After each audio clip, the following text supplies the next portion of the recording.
بسم اللہ الرحمن الرحیم۔ السلام علیکم ورحمۃ اللہ وبرکاتہ۔ دوستو، بہت زبردست عمل ہے عمرے اور حج پر جانے کے لیے، اور بار بار عمرے اور حج پر جانے کے لیے وظیفہ بہت زبردست ہے۔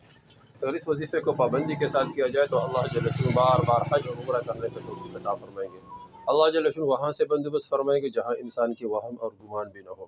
بس اللہ پر امید رکھ کے اللہ جل شانہ سے پورا امید کے ساتھ اس دعا کو کیا جائے، اس عمل کو کیا جائے تو اللہ جل شانہ غیب سے بندوبست فرمائیں، کیونکہ یہ ہر مسلمان کی چاہت ہے کہ میں بار بار بیت اللہ کو دیکھوں، بیت اللہ کے حج کروں، وہاں طواف کروں، وہاں بیت اللہ کو اپنے نظروں سے دیکھوں، اور بیت اللہ میں جو حجر اسود ہے اس کو دیکھوں، مقام ابراہیم کو دیکھوں، وہاں نفل پڑھوں، صفا مروہ پہ جاؤں، وہاں کے چکر کاٹوں۔ یہ ہر مسلمان کی چاہت ہے۔ تازہ بھی زمزم پیو، یہ ہر مسلمان کی چاہت ہے۔ وہاں جتنے بھی زیارات ہیں وہ کروں، اس طرح میں مدینہ منورہ کو دیکھوں، مدینہ منورہ میں جتنے زیارات ہیں وہ کروں، اس طرح حضور صلی اللہ علیہ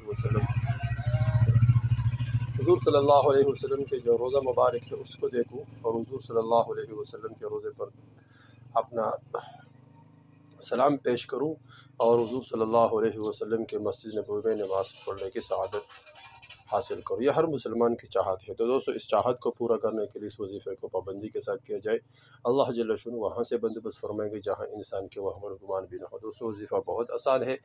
اول درود شریف پڑھے 11 مرتبہ، پھر سورہ بقرہ آیات 128 پڑھے 40 مرتبہ۔ جب اس آیات کو پڑھ لی جائے تو آخر میں پھر 11 مرتبہ درود شریف پڑھے، آیات کو 40 مرتبہ پڑھے، اور اول آخر درود شریف پڑھے 11 مرتبہ۔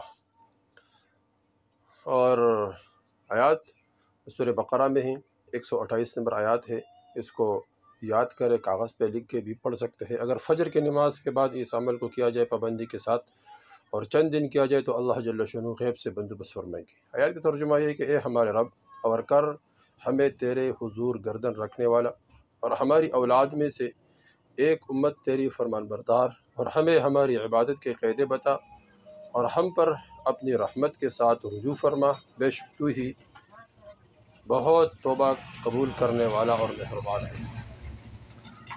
اس آیات کو پڑھے اور اس کے ترجمے کے دھیان رکھتے ہوئے، یہ حضرت ابراہیم علیہ السلام اور اسماعیل علیہ السلام کو جو اللہ جل شانہ نے حکم فرمایا کہ تم میرے گھر بنا دو، بیت اللہ بنا دو، جب ان دونوں نے گھر بنا دیا تو پھر بیت اللہ بنا دیا، تو پھر اللہ جل شانہ نے فرمایا کہ اس دعا کو، اس آیات کو پڑھو۔ پھر ان دونوں نے یہ آیات پڑھ لیا، یہ دعا پڑھ لیا، تو اللہ جل شانہ نے پورے دنیا سے لوگ بیت اللہ کی طرف لے کر آئے، اور وہاں کے لوگ سعادت حاصل کرے، حج کی شکل میں، اس طرح عمرے کی شکل میں، تو طواف کبھی بند نہیں ہوتا ہے۔ تو اس طرح یہ اگر ہم اس دعا کو کریں، اس عمل کو کریں، تو انشاءاللہ اللہ جل شانہ غیب سے بندوبست فرمائیں گے۔ دوستو، یہ وظیفہ خود کریں اور آگے شیئر کریں تاکہ سب کو فائدہ ہو اور کوئی اس کے فائدے سے محروم نہ رہ جائے۔ ہر مسلمان کی جو چاہت ہے اللہ جل شانہ پورا فرمائے۔ اللہ جل شانہ سے دعا ہے کہ اللہ جل شانہ سب مسلمانوں کی، مرد عورت، بچے بچیوں کے، سب کی دلی مرادیں پورے فرمائے، اور اللہ جل شانہ سب کو بار بار حج اور عمرے پر جانے کی سعادت حاصل کرے، اور سب کے غیبی مدد فرمائے اور کوئی بھی محروم نہ رہ جائے۔